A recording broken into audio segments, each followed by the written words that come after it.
When you think of giants in the aviation industry, American Airlines is bound to come to mind. With over 1,500 planes, it operates around 25% of the total U.S. commercial fleet. In 2023, it carried more than 200 million passengers. Just to give you an idea, that's comparable to the population of Brazil, and it's the 7th largest in the world. But American Airlines isn't just a key player in terms of scale. There's hardly any other airline that has played such a pivotal role in shaping commercial aviation as we know it today. From its influence on the distribution landscape to modern air travel technology, let's explore how American Airlines has impacted the industry throughout its rich history.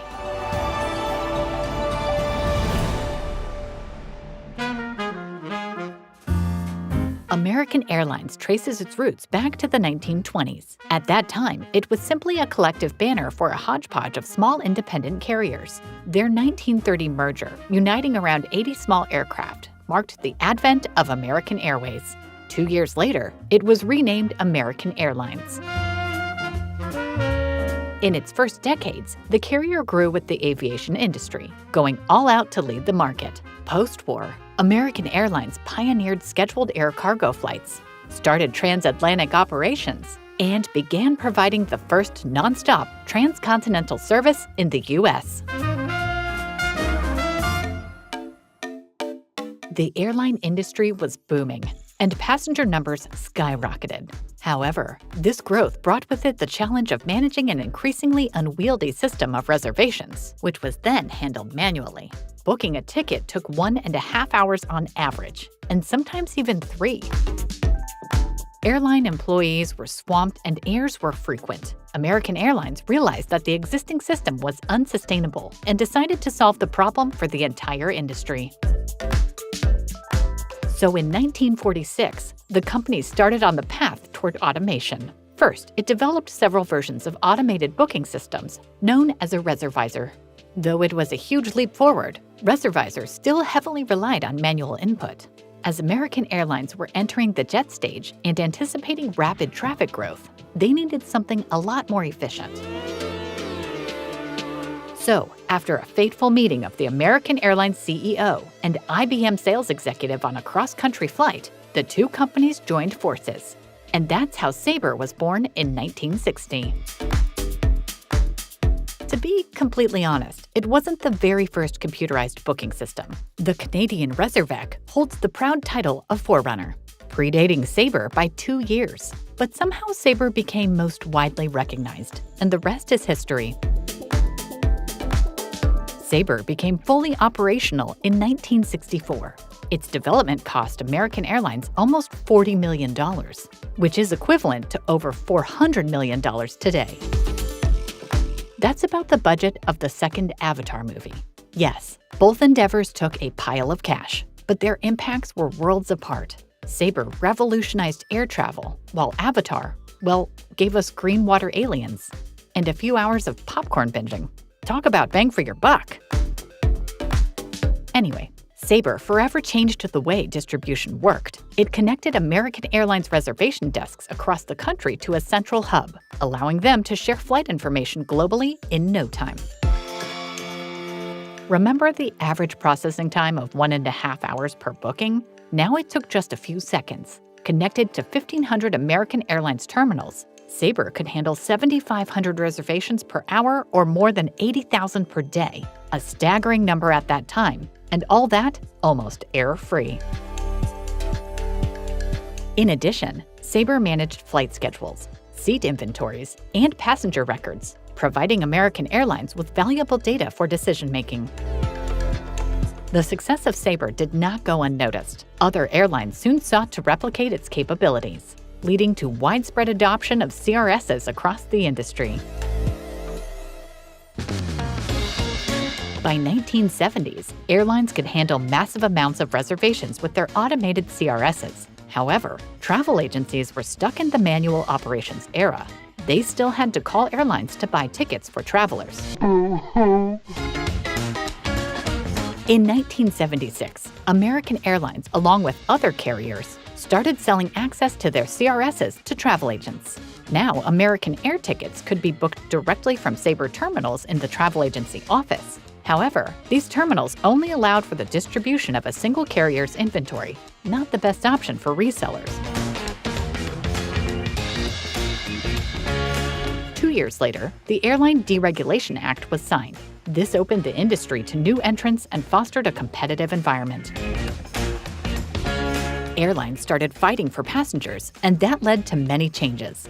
For example, to win customer loyalty, carriers began launching frequent flyer programs. American Airlines was among the first to introduce its Advantage, which remains one of the largest and most popular to this day. In addition to maximize their revenue, airlines started opening their CRSs to other carriers, charging fees for displaying inventories in search results. That's how SABRE became a GDS, a global distribution system. And global it was. By the 1980s, it was running over 130,000 travel agency terminals worldwide. And it was still controlled by American Airlines, which couldn't resist manipulating the ranking formula. When travel agents searched for flights, American's fares would magically appear at the top of the list more often than not. No wonder multiple carriers filed suit against them and other CRS providers. In 1984, the United States government attempted to level the playing field, but that didn't really work, and there were still questionable outcomes. At about the same time, American Airlines came up with another groundbreaking innovation. This time, they shook up their pricing approach. The thing is that as low-cost carriers started popping up after deregulation, legacy airlines with their full-fare prices began losing the competition. So American developed Dynamo, Dynamic Inventory Optimization and Maintenance Optimizer. It was a computerized system that allowed them to implement yield management, an innovative way of adjusting prices based on demand instead of having a rigid fare structure. That's when a range of fare classes, also called fare buckets, appeared. Now the reservation system automatically opened and closed available fares based on demand and how long before departure it was. Besides filling the planes, the new system with its analytics capabilities allowed American Airlines to optimize routes and improve overbooking accuracy. As a result, the revenue increased by around $1.4 billion over the next 3 years. Later, yield management practices spread into other industries and evolved into the holistic science of revenue management. Tech advancements such as machine learning now allow for processing massive amounts of data and making more accurate forecasts. That made dynamic pricing possible. Check out our previous overviews of how dynamic pricing works in aviation and hospitality.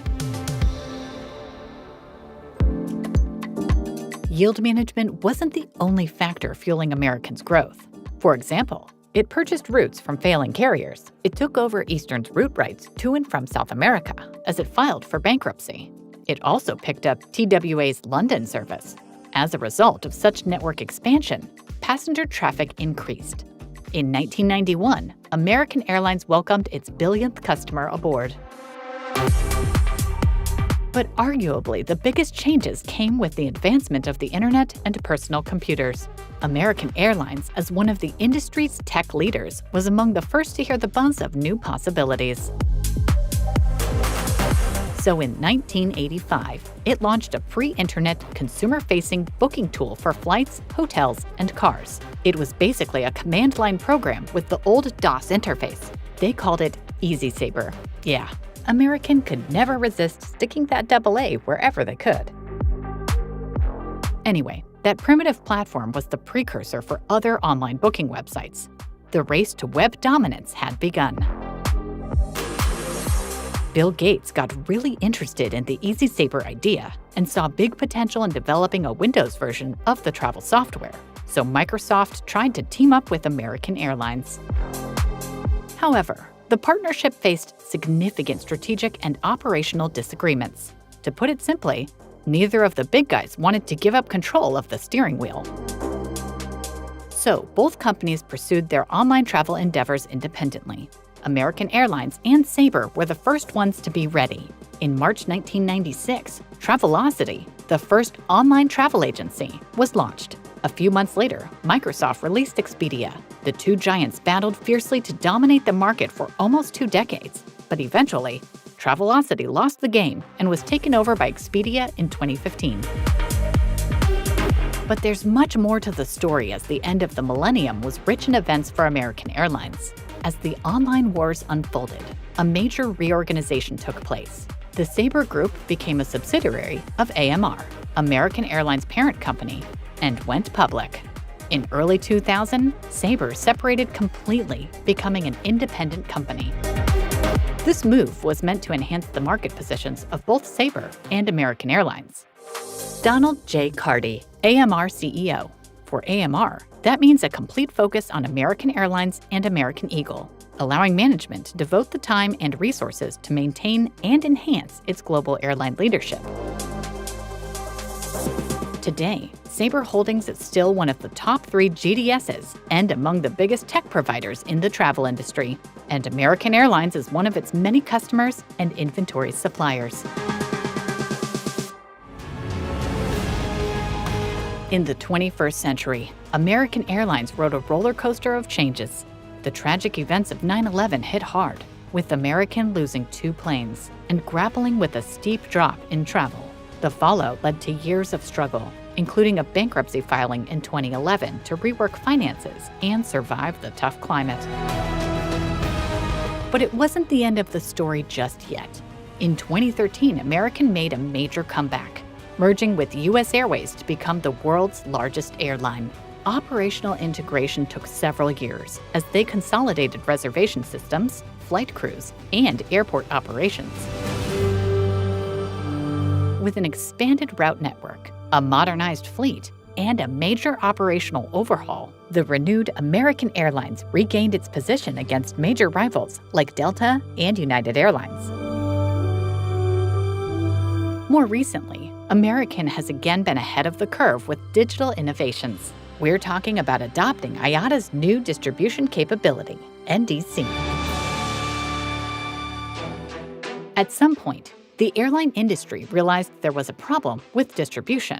Airlines pass availability data to GDSs using an EDIFACT standard. However, developed in the 1980s, this protocol has a rigid data exchange structure that makes it inefficient for modern retailing. Why? Well, the outdated standard just can't handle rich content such as imagery or appealing descriptions through the GDSs to resellers. They also can't sell some ancillary services or tailored travel packages. So, the EDIFACT-based data exchange was a weak spot in the flow of data from airlines to resellers.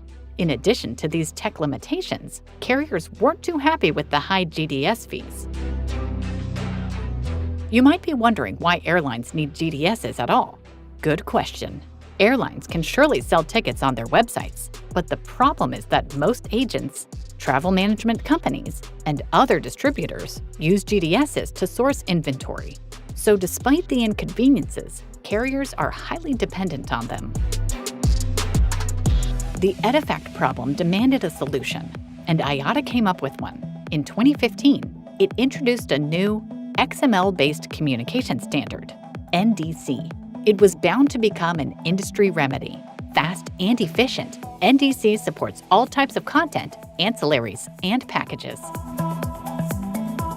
Slowly but steadily, the industry started modernizing, and it not only meant revamping the tech stack. For suppliers, NDC meant a shift from working primarily with GDSs to using either other aggregators, ready for new standards or integrating directly with resellers.